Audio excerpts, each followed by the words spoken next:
The first thing you need to understand about Ethelgard Magical University is that it runs on two entirely different, deeply unforgiving systems. The colossal ley line intersections buried deep beneath the Cascade Mountains and absolute irrefutable logic. I am Elias Vance, a senior in the Department of Theoretical Paleorunology, and I vastly prefer the latter. People, whether they are mortal mages or demonic royalty, are fundamentally unpredictable. Numbers, resonance frequencies, and historical data, however, only lie if you are asking them the wrong questions. My only consistent companion in this philosophy is Edison, a magical owl with a severe superiority complex who is currently perched on my desk reorganizing my reference texts by spine color rather than author. I let him do it. It keeps him quiet, and quiet is a rare commodity at Ethelgard this week. The quiet was shattered entirely on a Tuesday afternoon when Caleb Thorne walked into the main library. He is the Prince of the Infernal Realm,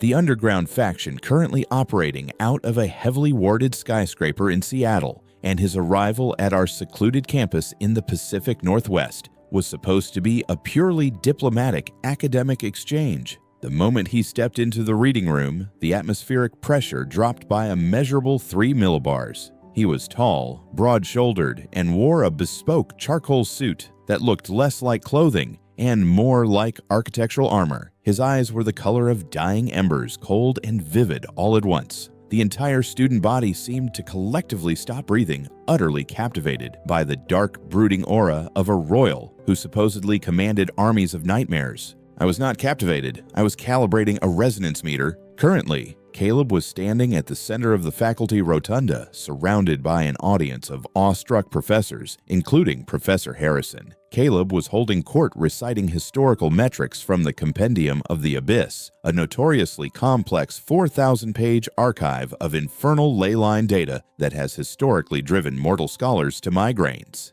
He was not looking at a book. He was simply speaking his voice, a low, resonant baritone that vibrated against the heavy oak shelves. The secondary convergence point in the year 1842 says, Caleb stated his expression impassive, yielded an amplitude variance of exactly 0.73, aligning with the lunar cycle. Professor Harrison practically vibrated with academic joy. Incredible. To have memorized the entire compendium, Your Highness, the sheer processing power of your intellect is a marvel. Caleb simply gave a slow, magnanimous nod. I, however, tapped my pencil against my notebook. I am an observer by trade, and when you observe a system long enough, you start to notice the anomalies. Caleb Thorne was presenting an anomaly. Whenever Professor Harrison asked a question, Caleb did not answer immediately. He maintained his stoic, intimidating stare, but there was a distinct, measurable pause. I timed it with the second hand of my watch. 2.4 seconds. Every single time. It was not the dramatic pause of a confident scholar, it was a lag. It was the human equivalent of a high-latency connection trying to fetch data from a distant server. I adjusted my glasses round, slightly bent at the left hinge from an unfortunate encounter with a heavy grimoire, and narrowed my eyes. "Edison," I murmured. The owl blinked his large golden eyes at me, dropped a volume on dimensional physics, and took flight. He glided silently across the rotunda, his wings slicing through the cool, pine-scented air of the library. As he banked left, passing mere inches from Caleb Thorne's right shoulder, two things happened simultaneously. First, the needle on my resonance meter violently spiked, indicating a massive localized surge in magnetic interference right at the prince's shoulder. Second, Caleb flinched. It was microscopic, a tiny twitch of his jaw, but I saw it. I pulled my notebook closer, writing down, Variable 1, harmonic interference localized to subject's right shoulder. Variable 2, 2.4-second auditory processing delay. Prince Caleb, Professor Harrison continued oblivious to the brief disruption. If we apply the abyssal parameters to the cascade convergence, what is the exact harmonic decay constant we should expect? The 2.4-second countdown began. Caleb stared imperiously at the professor. The silence stretched. The prince's mouth opened. Which is precisely why, Caleb declared, his deep voice carrying absolute authority, the proper grooming of soft chest feathers requires a counterclockwise motion. A dead silence fell over the rotunda. Professor Harrison blinked his mouth slightly open. Several students in the back row exchanged bewildered glances. Caleb's own eyes widened for a fraction of a millisecond before the icy, impenetrable mask slammed back into place. That Caleb continued smoothly stepping forward and looming over Harrison to employ his sheer physical intimidation, is an ancient infernal metaphor, Professor. It signifies that the decay constant, like the delicate balance of nature, requires an inverse approach. 0.049. Harrison swallowed hard, nodding vigorously. Ah, yes, of course. A brilliant metaphor, Your Highness. Utterly profound. The crowd murmured in agreement, thoroughly convinced by the sheer force of Caleb's dark charisma. I did not murmur. I sat perfectly still in my secluded alcove, staring at the prince. Proper grooming of soft chest feathers. I looked up at Edison, who had returned to my desk and was meticulously preening his chest feathers in a counterclockwise motion.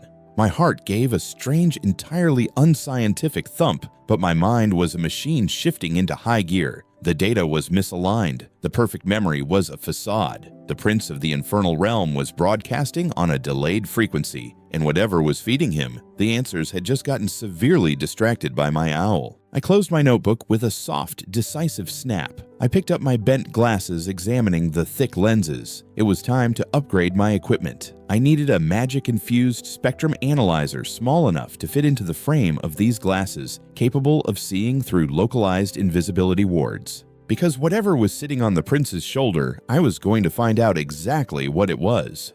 The fundamental rule of theoretical paleorunology is that a single anomaly is a fluke, but a repeated anomaly is a pattern, and patterns, unlike people, can be mapped, diagnosed, and ultimately understood. Over the next 4 days, I dedicated a significant portion of my cognitive processing power to mapping the pattern of Prince Caleb Thorne. I had not yet perfected the spectral analyzer for my glasses. The localized warding magic required a very specific refractive crystal that I had ordered from a supplier in Portland, but I didn't need enhanced optics to observe a catastrophic system failure occurring in real time. The first symptom was the complete breakdown of the 2.4-second delay. It happened during the weekly departmental seminar on advanced arcane topography. The seminar room was located in the western wing of the university, a space characterized by dark mahogany panels, rain-streaked Gothic windows, and a suffocating aura of academic pressure. Caleb sat at the head of the circular table, radiating his usual brand of terrifying aristocratic indifference. I sat directly opposite him, Edison perched on the back of my chair. For the past 20 minutes, my owl had been acting bizarrely. Edison was a creature of profound dignity and cold, unapproachable logic, much like myself, though I am less inclined to eat mice. Today, however, Edison kept ruffling his feathers, puffing out his chest, and glaring at the empty space hovering just above Caleb's right shoulder. It was the avian equivalent of rejecting an unwanted suitor at a bar. Your Highness, Professor Harrison began, leaning over a map of the North American ley lines. Regarding the dimensional friction coefficient of the 1922 Veil rupture, how did the infernal records categorize the subsequent energy bleed? I readied my stopwatch and started the timer. 1 second, 2 seconds, 2.4 seconds. Nothing happened. Caleb stared at Professor Harrison. His posture remained flawless, his dark suit perfectly tailored, his ember-colored eyes intensely focused. But as the 3rd second ticked by, and then the 4th, I saw the microscopic tightening of his jaw. I looked at his right shoulder. The localized magnetic interference on my resonance meter was fluctuating, wildly erratic and panicked. Whatever was supposed to be feeding Caleb, the answer was entirely distracted. I glanced at Edison, who gave a sharp, imperious hoot and turned his head 180 degrees to aggressively ignore Caleb's shoulder. 5 seconds, 6 seconds. The silence in the seminar room grew thick, heavy, and deeply uncomfortable. Professor Harrison cleared his throat nervously. Your Highness? The friction coefficient. Caleb's eyes darkened. Bereft of his invisible earpiece, the prince was facing an academic firing squad completely unarmed. I watched, fascinated to see how the system would reboot. He didn't reboot. He weaponized. Caleb slowly leaned forward, placing both hands flat on the mahogany table. The temperature in the room plummeted. The shadows in the corners seemed to stretch and lengthen, drawn toward him like water circling a drain. He didn't just look at Harrison, he looked through him, unleashing the full, unadulterated, suffocating aura of the infernal realm. The fundamental premise of your question, Caleb said, his voice a low, rumbling vibration that rattled the teacups on the table, is so profoundly flawed, Professor, that translating the architecture of the abyss into your mortal mathematics would be an insult to the very concept of magic. Harrison went completely pale. I apologize, Your Highness. I didn't mean to imply anything. Some truths, Caleb interrupted, his tone laced with dark, imperious finality, are too vast for numbers. We are done here. He stood up the chair, scraping loudly against the floor, and swept out of the room. The remaining scholars let out a collective trembling breath, thoroughly convinced they had just witnessed the majestic wrath of a dark prince. I stopped my watch. I wrote in my notebook, subject lacks internal database, relies entirely on external prompt. When prompt fails, subject deploys extreme hostility to mask theoretical incompetence. It was a brilliant defensive strategy, but statistically unsustainable. You cannot threaten a leyline equation into solving itself. I knew it, and apparently Caleb Thorne knew it too. The shift in his methodology occurred the very next afternoon in the main library. I was at my usual secluded desk, surrounded by stacks of paleorunology texts, enjoying the quiet hum of the campus energy grid. Edison was asleep on top of a dictionary. Without warning, the atmospheric pressure shifted and Caleb appeared. He didn't speak. He simply pulled out the chair opposite mine, sat down with a heavy, ancient grimoire, and pretended to read. I adjusted my glasses and stared at him. He ignored me, his gaze fixed rigidly on the pages. Then a movement caught my eye. Slowly, smoothly, Caleb slid his hand across the table. When he pulled it back, a small, perfectly roasted pistachio lay on the wood, exactly equidistant between my notebook and Edison's beak. I stared at the pistachio. 10 minutes later, the process repeated. A small, neatly tied red silk ribbon was slid across the table, coming to rest next to the pistachio. My heart rate, according to the slight tremble in my pulse, elevated by exactly 12%. I am a rational man. I operate on logic. But observing a terrifying, brooding prince of the underworld secretly sliding premium nuts and decorative ribbons across a library table completely short-circuited my analytical framework.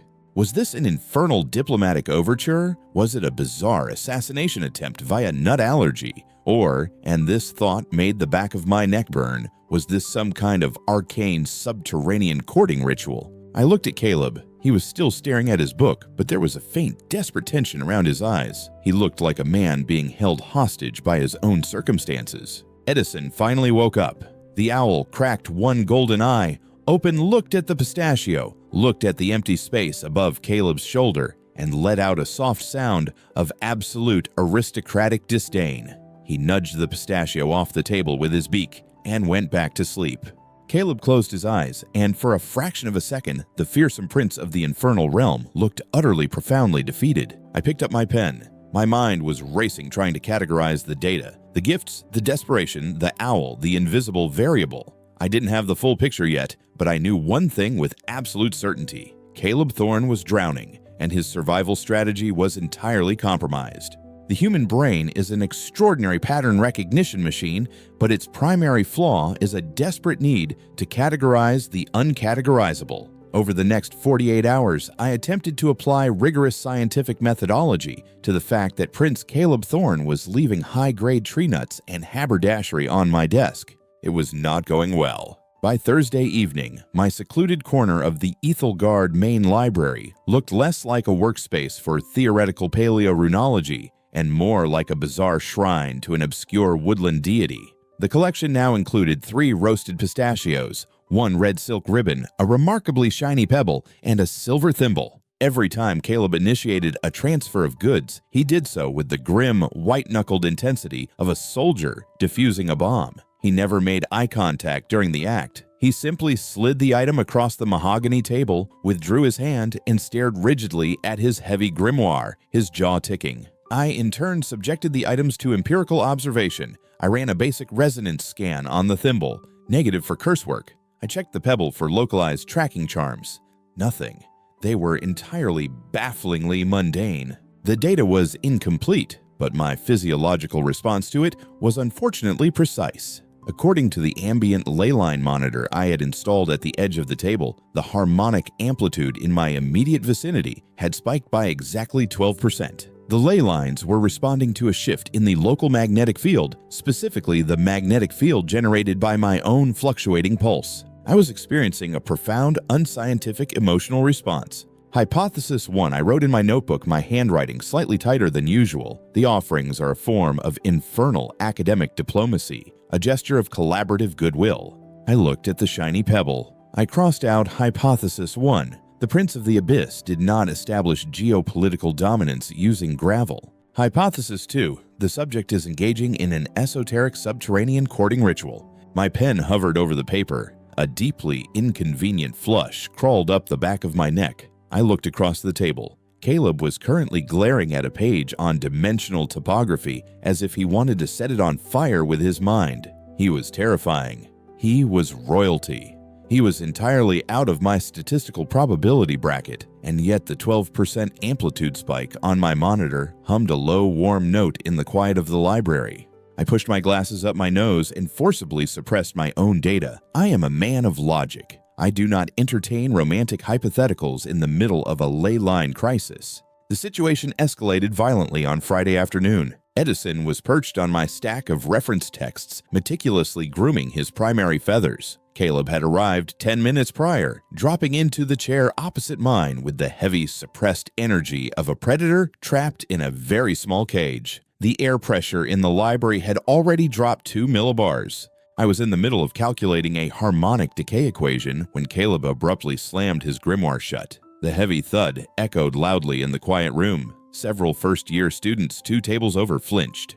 I did not flinch, though I did tightly grip my pencil. I looked up. Caleb wasn't looking at me. He was staring at the empty space slightly above and to the right of Edison. His expression was one of profound, agonizing humiliation. The fearsome commander of the infernal armies looked like he was being held at knife point by an invisible assailant. Slowly, Caleb opened his mouth. "Oh, radiant creature of the night," Caleb rasped. His voice was a low, rumbling baritone, dark and resonant, usually reserved for issuing death warrants or explaining the architecture of hell. Hearing it forced through the syllables of melodramatic poetry was a cognitive dissonance of the highest order. My heart completely stopped. The pencil in my hand snapped in half. Your feathers are as the midnight shadows." Caleb continued gritting his teeth so hard I could hear the enamel grinding. A muscle feathered in his cheek. He looked utterly murderous, yet the words kept coming forced out by sheer, desperate willpower. "Your eyes, twin moons in the darkness of my eternal abyss." I sat frozen, entirely paralyzed. My face felt as though it had been placed inside a high-temperature metallurgical forge. Radiant creature of the night, I was wearing a beige cardigan. I was usually asleep by 10:30. My mind scrambled for a logical framework to process the catastrophic input. This could not be a declaration of affection. It was too absurd, too theatrical. Variable 3, my brain practically screamed, throwing up defensive rationalizations. Subject employs rhythmic, highly metaphorical auditory stimuli. This is not a poem. This is an ancient activation cipher for the North American ley lines. He is attempting to stabilize the convergence through verbal frequency mapping. I grabbed a fresh pencil with trembling fingers and began furiously transcribing the words, pretending my pulse was not currently beating a frantic rhythm against my ribs. "I offer you my devotion," Caleb ground out, sounding as though he were swallowing crushed glass. And this premium macadamia nut." Caleb's large, calloused hand slid across the table, revealing a single perfectly roasted macadamia nut. I stopped writing. An activation cipher did not typically involve macadamia nuts. Across the table, Edison paused his preening. The owl slowly turned his head, his large golden eyes fixing on the nut. Then Edison looked up at the empty space above Caleb's shoulder. The owl blinked slowly, let out a soft, breathy hoot that sounded suspiciously like a sigh of pity, and swooped down. He snatched the nut in his beak, ignored Caleb entirely, and flew off toward the high rafters of the library. Caleb closed his eyes. He exhaled a long, shuddering breath, the tension draining out of his broad shoulders, leaving behind only the hollow shell of a defeated man. I sat there, my notebook filled with half-transcribed romantic poetry, my ley line monitor currently registering a chaotic 15% spike, and my analytical framework completely shattered. I looked at the prince. I looked at the empty space he had been staring at. I looked at the silver thimble, the ribbon, and the pebble on my desk.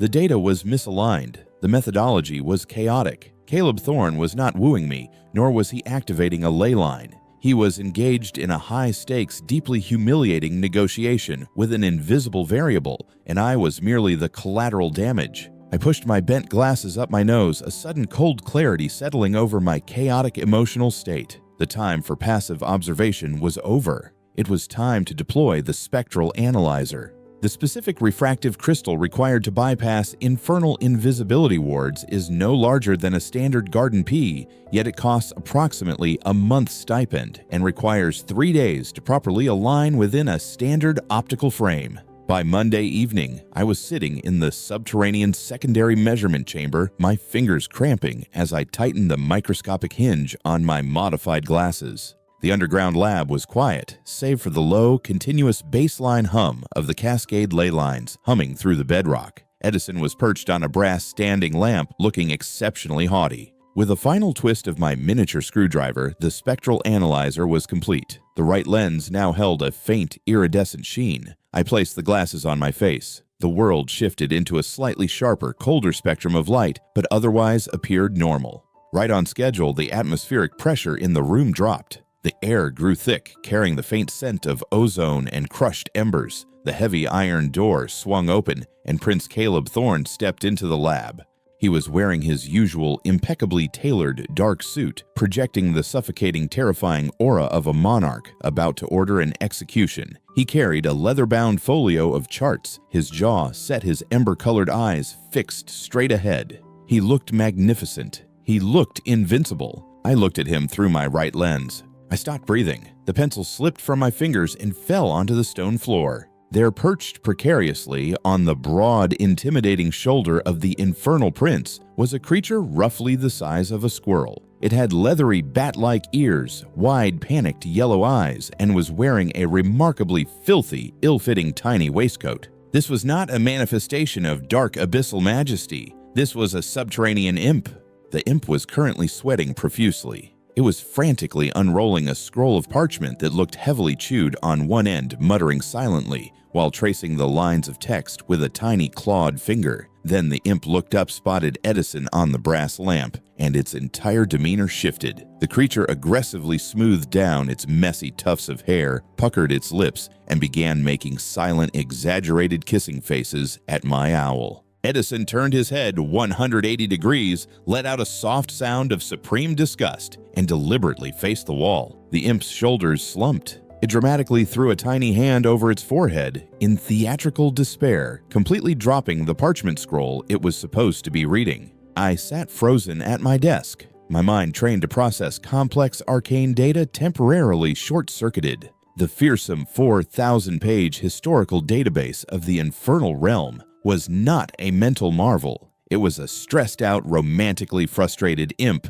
with terrible handwriting. Caleb walked over to his usual side of the workspace. He set his folio down with a heavy thud, adopting his usual rigid posture. He prepared to speak, presumably to ask a highly technical question about atmospheric resonance. He waited for the 2.4-second delay. He waited for his prompt. The prompt did not come because the prompt was currently weeping silently over an owl's rejection. Caleb's jaw ticked. He shifted his weight. "Vance," he began, his baritone voice rumbling with forced authority. The atmospheric." He trailed off. I wasn't looking at his face. I wasn't intimidated by his aura. My gaze was fixed with absolute unblinking intensity at the empty space 2 inches above his right clavicle. Silence fell over the subterranean chamber. It was a heavy, suffocating silence. Caleb stopped speaking. Slowly, the prince followed my line of sight. He looked at his own shoulder where he knew the invisible imp was standing. Then he looked back at my face. He saw the faint, iridescent sheen of the modified crystal on my right lens. He saw the absolute crushing realization dawning in my eyes. He knew that I knew. What happened next defied every principle of theoretical paleorunology I had ever studied. Caleb did not summon hellfire. He did not threaten me. Instead, the terrifying, unyielding prince of the abyss simply shattered. The aristocratic mask evaporated. His broad shoulders hunched inward. The ember-bright glow of his eyes dimmed, replaced by a look of such profound, agonizing humiliation and sheer terror that it physically hurt to witness. He looked entirely stripped bare, a man who had built his entire survival on an illusion of perfection, only to have the curtain violently ripped away. At that exact millisecond, the subterranean chamber exploded with energy. It wasn't a destructive blast. It was a harmonic shockwave The ambient leyline monitor on my desk shrieked. The needle didn't just spike by 12%, it violently slammed against the maximum threshold of the dial. A sharp cracking sound echoed through the room. The glass face of my resonance monitor spiderwebbed. The sheer, unadulterated purity of the magical pulse radiating from Caleb was overwhelming. It wasn't the cold, calculated magic of a ruler. It was raw, unfiltered, completely vulnerable emotion. It was the terrifying honesty of a broken system. On Caleb's shoulder, the imp let out a tiny audible squeak of panic and vanished into thin air, abandoning his master entirely. Caleb exhaled a ragged, shuddering breath. He didn't try to salvage his dignity. He didn't offer a strategic excuse. The fearsome commander of the Dark Armies simply closed his eyes, let out a sound that was half groan, half sigh, and sank to the floor. He slumped against the cold stone wall of the laboratory, pulling his knees up, burying his face in his large hands. He looked devastatingly human. I pushed my modified glasses up my nose. The imp was gone. The charade was over. My monitor was broken. But as I looked at the prince sitting on the floor of the lab, my own pulse was currently humming in perfect chaotic unison with the shattered ley lines. Theoretical paleorunology teaches us that when a core axiom is disproven, the entire structure doesn't necessarily collapse, it simply requires a new foundation. Sitting in my subterranean laboratory, listening to the ragged breathing of the supposedly invincible prince of the infernal realm, I realized I needed to completely rebuild my foundation regarding Caleb Thorne. He was still slumped against the cold stone wall, his face buried in his hands. The shattered glass of my resonance monitor crunched softly under my shoes as I stood up. I did not run out of the room. I did not call for the campus security wards. Operating purely on a newly discovered, deeply illogical instinct, I walked over to the wall, lowered myself to the floor, and sat down exactly 1.5 feet away from him. We sat in silence for a long time. The ley lines beneath us were slowly returning to their baseline hum, though my own internal rhythm remained stubbornly elevated. "His name is Barnaby," Caleb finally rasped. He didn't look up. His voice was stripped of all its royal baritone resonance. It was just the exhausted sound of a man who had been running a marathon carrying a boulder. "The imp?" I asked quietly. Caleb nodded his hand, slowly dropping to his knees. He turned his head to look at me. Without the aristocratic mask, his ember-colored eyes looked bruised, shadowed by a profound, agonizing fatigue. "He is a subterranean dictation imp. His handwriting is atrocious, his hygiene is questionable, and he is entirely responsible for my academic reputation." I adjusted my bent glasses, feeling the cool metal against my temple. "You don't have a photographic memory of the Compendium of the Abyss." "I don't even know what the first chapter is about," Caleb admitted flatly. He leaned his head back against the stone, staring up at the vaulted ceiling. "I am a military commander, Elias. I understand troop movements, siege tactics, and the physical application of abyssal fire. But theoretical magic, arcane topography, it is entirely incomprehensible to me. It looks like static." My analytical mind immediately identified a flaw in the logic. "But you are a prince. Surely your standing doesn't require you to be a theoretical scholar. Why the elaborate deception?" A bitter, humorless smile touched the corner of his mouth. "Because my eldest brother Victor controls the political courts, and he is waiting for a single quantifiable reason to strip me of my military command. The infernal law dictates that a high commander must possess complete mastery of our foundational texts. If Victor proves I am academically illiterate, I lose my legions." Caleb closed his eyes, his broad chest rising and falling heavily. "If I lose my legions, I lose my only leverage. I become a liability. In the infernal realm, liabilities do not survive the winter." The data finally aligned. The pieces snapped into place with terrifying clarity. The 2.4-second delay, the immense pressure the hostility deployed as a defense mechanism, it wasn't arrogance. It was a desperate high-stakes survival tactic. He hadn't been mocking the academic process he had been fighting for his life in a theater of war he fundamentally didn't understand. My chest tightened. The realization that this terrifying, magnificent prince had been walking a tightrope over a political guillotine every single day filled me with an intense protective anger that was highly uncharacteristic of a theoretical scholar. "Where is Barnaby now?" I asked, shifting my focus to the immediate variable. Caleb let out a sound that was half groan, half sigh. He reached into his suit jacket and pulled out a crumpled, heavily chewed piece of parchment. He handed it to me. I smoothed it out. The handwriting was indeed atrocious, written in what looked like berry juice. It read, "I have departed for the misty coast. The majestic night creature has accepted my courtship. We are in love. Do not wait up. P.S. Good luck with the ley lines." I stared at the note. I looked over at the brass lamp where Edison usually perched. It was empty. Edison is gone. I stated, my brain struggling to process the sheer absurdity of the situation. My fiercely independent, mathematically precise owl has eloped with a subterranean imp. Barnaby was very persistent, Caleb said tiredly. And apparently the silver thimble I left on your desk yesterday was the final tipping point for the owl's affections. I am entirely alone, Elias, and the Global Magic Council presentation is on Thursday. Thursday, exactly 72 hours from now. Caleb was scheduled to stand before the combined Mortal and Infernal Academic Council to present our joint findings on ley line stabilization. If he failed, if he stood up there without his prompter and revealed his ignorance, Victor Thorne would have the legal precedent to destroy him. Caleb slowly began to push himself up from the floor, his movements heavy and resigned. The aristocratic mask was trying to slide back into place, the rigid posture of a soldier preparing to face a firing squad. "I will draft a formal withdrawal," he said, his voice hollowing out. "I will cite a localized magical illness. It will buy me a month before Victor can officially act." "Sit down," I said.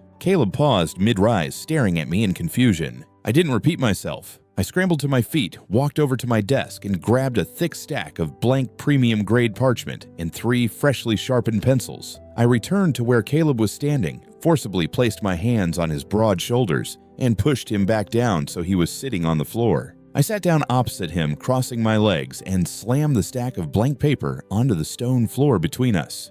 A withdrawal is a statistical surrender, and we do not surrender to variables we can control, I said, my voice sharp, authoritative, and completely devoid of its usual quiet reserve. I pushed my bent glasses up my nose, looking directly into his stunned, ember-bright eyes. "We have 72 hours, I stated, tapping the pencil against the blank paper. "Barnaby gave you an external database. That is a flawed system. I am going to teach you how to build an internal one. I am going to teach you how to actually think about this." Caleb stared at the blank paper, then back at me. "Elias, I told you, I don't understand theoretical magic. It is static." "Then we won't use theoretical magic," I countered, my pulse hammering a steady, triumphant rhythm. "You are a military commander. You understand battlefields. I am going to translate the entire Cascade ley line network into a theater of war, and you are going to conquer it." For the first time since the crystal in my glasses had shattered, the agonizing tension in Caleb's jaw loosened. He looked at the paper, then at the fierce, unyielding determination in my eyes. The corners of his eyes crinkled. 72 hours. The Prince of the Abyss murmured, leaning forward slightly, his gaze locking onto mine with a sudden intense warmth that made the ambient magic in the room hum. "Command me, Scholar Vance." The reconfiguration of an entire person's academic framework is not a task for the faint of heart. It requires a complete demolition of existing assumptions and the construction of an entirely new cognitive architecture, all within the constraints of a 72-hour deadline. Over the next 3 days, my subterranean laboratory became a war room, not of the metaphorical sort, but of a rigorous, sleepless, and intensely focused nature. I discarded every standard text on arcane topography. I threw out the introductory volumes on ley line resonance that had been the foundation of my entire academic career. Instead, I covered my workspace with topographical maps of the Cascade region, charts of historical sieges, and diagrams of infantry formations. I brewed an ungodly amount of black coffee. "Look at this," I said, tapping the end of my pencil against the primary resonance node of the Western Confluence. In traditional theory, this is a hub of passive energy accumulation. But you need to stop thinking like a scholar, Caleb. Think of it as a battlefield. The magnetic resonance occurring right here, it is not a statistical fluctuation. It is a cavalry flanking maneuver on the eastern ridge of the Cascade Mountains. Caleb leaned over the map, his broad shoulders casting a long shadow under the warm glow of my desk lamp. His jaw was set in that characteristic line of absolute focused intensity. He wasn't the humiliated prince of the abyss in this moment. He was a commander, and for the first time since he had arrived at Aethelgard, he was operating on terrain he inherently understood. A flanking maneuver, he murmured, his ember-colored eyes tracing the flow of the energy lines.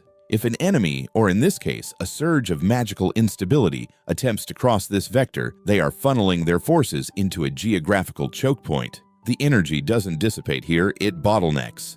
It is an ambush.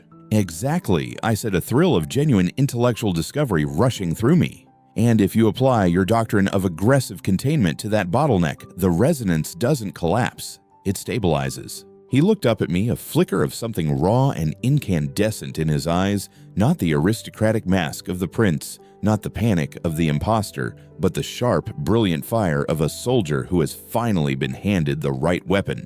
So the defensive perimeter isn't just about blocking the flow, it's about redirecting the impact. Precisely. We worked through the night, the silence of the laboratory filled only by the scratching of pencils, the rustle of parchment, and the low, constant hum of the ley lines beneath our feet. I had stopped viewing him as a student, or a royal, or an anomaly to be measured. He was a partner in a high-stakes synthesis. My methodology, which had always been about the cold, objective mapping of data, was being infused with his innate intuitive grasp of conflict and command. The result was something entirely new, a system of tactical paleorunology that was quite frankly more efficient and ruthlessly logical than anything I had ever seen in the Academy's archives. He wasn't memorizing, he was analyzing. When I explained the variables of the upcoming Global Magic Council presentation, he didn't see it as an academic interrogation. He saw it as a diplomatic siege. Professor Harrison is the flanker, Caleb noted, sketching a rapid formation on the table. If I allow him to pin me down on the specific theoretical friction of the 1842 breach, he will surround my argument before I can present the methodology. I have to break his line early. I have to go on the offensive.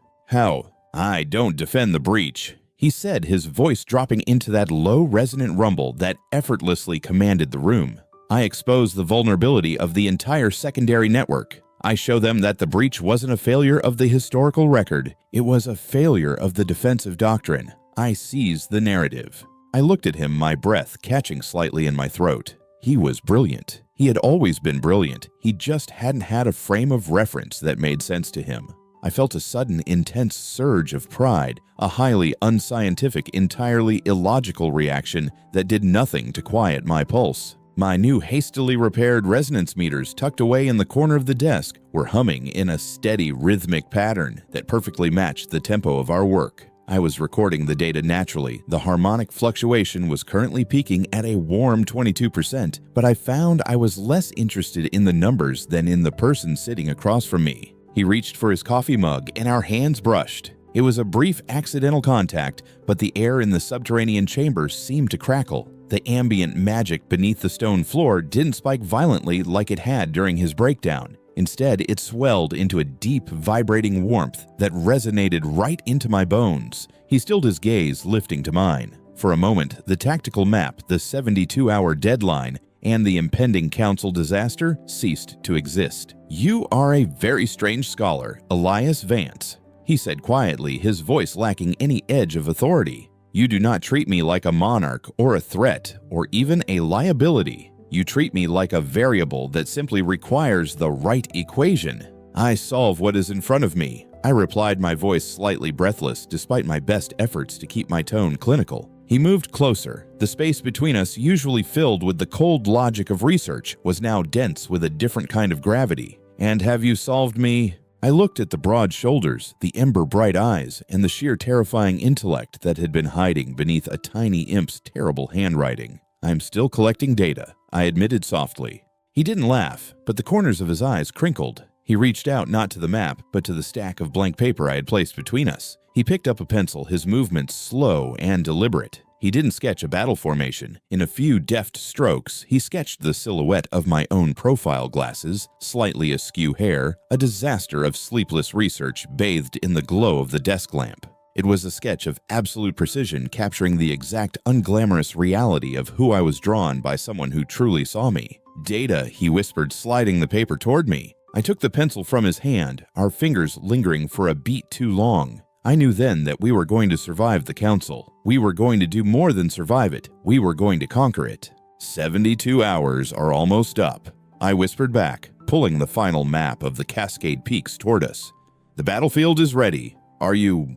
Caleb looked at me, a wolfish, fiercely confident grin spreading across his face, a look I had never seen before and which I suspected belonged entirely to me. I am Scholar Vance. The Prince of the Abyss murmured. Command me.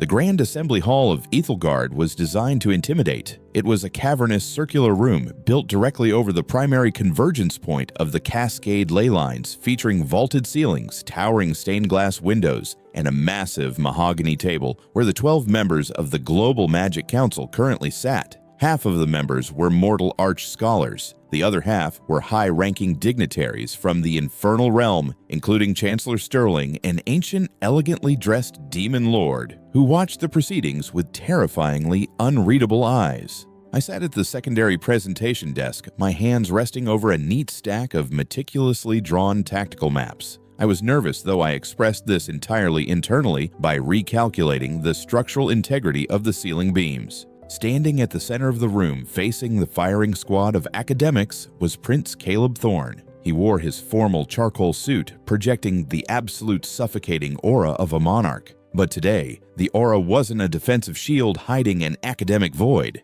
It was the authentic, focused energy of a commander who knew exactly what terrain he was standing on. Your Highness, Professor Harrison began, leaning forward with a thinly veiled smirk. While your presence is an honor, the stabilization of the 1842 breach requires complex theoretical geometry. How do you propose we contain a multi-vector arcane hemorrhage? Caleb did not hesitate for 2.4 seconds. He didn't hesitate at all. You do not contain it, Professor. Caleb's baritone voice rumbled through the hall, rich and unyielding. Containment of a multi-vector hemorrhage is a static defense against a dynamic siege. You are allowing the enemy the arcane instability to dictate the terms of the engagement. He walked over to the magical projection board. With a swift, confident motion, he traced the ley line pathways. If you attempt a traditional geometric block here, you create a logistical bottleneck. The energy shatters your defensive line.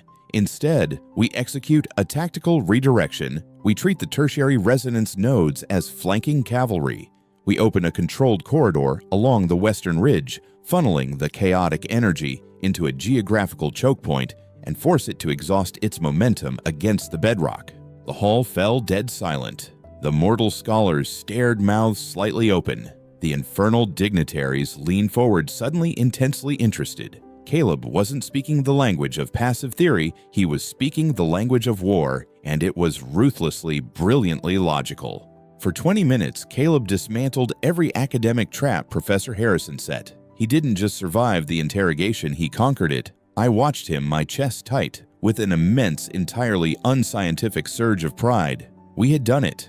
The tactical paleo-runology framework was flawless. And then, because the universe fundamentally despises a perfect variable, the high-arched window at the eastern end of the hall violently burst open. A rush of cold, pine-scented wind swept into the room. A screech echoed off the vaulted ceiling. Edison, my fiercely dignified owl, soared into the Grand Assembly Hall. But Edison was not alone. Riding triumphantly on Edison's back, visible to absolutely everyone in the room, and wearing a tragically filthy tiny red waistcoat, was Barnaby. The imp was cheering. He stood on the owl's back like a conquering gladiator, waving a massive, heavily chewed bundle of parchment. He was apparently trying to show Edison how much romantic devotion he possessed, completely oblivious to the fact that he was currently invading the highest academic authority on the continent.